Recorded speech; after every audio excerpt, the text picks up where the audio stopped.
Well, the Crimestoppers organization indeed is helpful in helping detectives to find criminals, but sometimes it's often not enough for people, the financial reward that is offered. We're going to talk a little bit about that with Jeff Hosford. He's our legal analyst. Good to have you here with us, Jeff.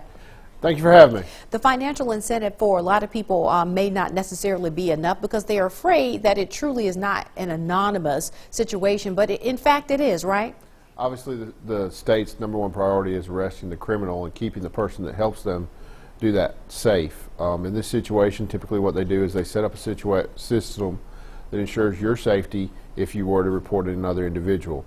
They can do that through anonymous leads where they don't know your name and they don't know all the details about you, but they're able to get you the money if that's what you desire. In other situations, if they know your name, then they obviously take steps to ensure that that name isn't given to other people.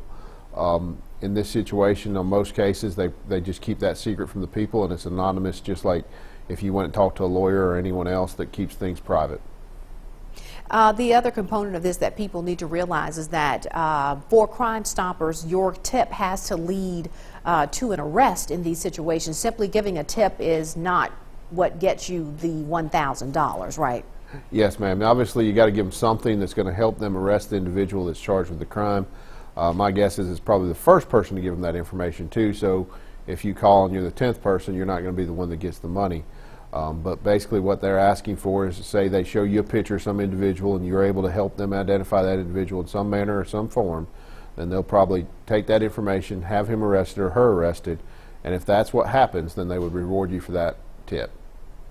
All right, well, it's certainly a tool that has helped law enforcement in this area for many years to solve a lot of criminal activity.